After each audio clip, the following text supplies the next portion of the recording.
بتاعتها قلنا بس دقائق بس ممكن يكون عندك.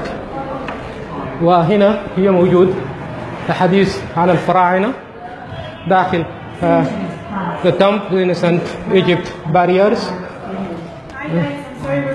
Oh, we're closing. Just no 1 minute. No, we have to close, sir. I'm from Sudan. I just want to see this map. Yeah, very quickly. Very quickly. This is Sudan. This is my country. Oh, all right. We have to close, sir. There's nobody else. alright. هذا في خريطة السودان أخوانا، وفيها علم يجي، ودي حلايب كده أخوانا سودانية في الخريطة داخل the Scottish National Museum, isn't it? We're just looking to see that place. It belongs to Sudan here because I'm from Sudan and that's Egypt. We're just looking to see. That's called حلايب الشلاتين. It is part of Sudan. Okay guys, شفنا في الخريطة في الناشونال ميوزيوم Scottish National Museum حلايب الشلاتين داخل السودان وداخل الحدود السودانية. ألف شكر لكم. Thanks so much. Okay. I might come back next day to have a take time. Alright, thanks so much.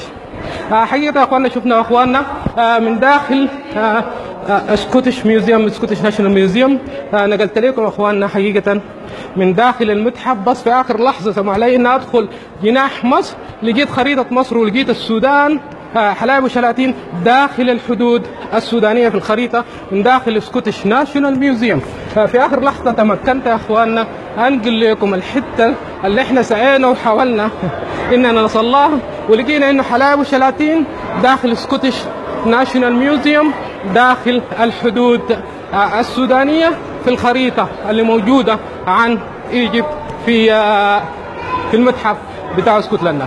إذن معلومة وصلنا لها ولقيناها وثبتناها إنه في المتحف سكوتش ناشونال ميوزيوم إنه موضحين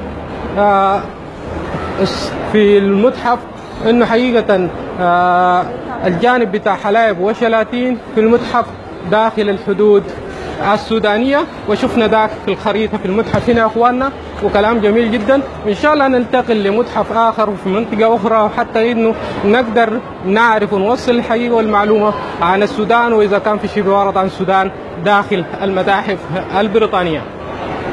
شكرا لكم، كنتوا معانا وواصلتوا معانا، وأنا هواصل معاكم لحد ما ننزل ونطلع من المتحف، والحمد لله توفقنا نصل لحاجة واحدة.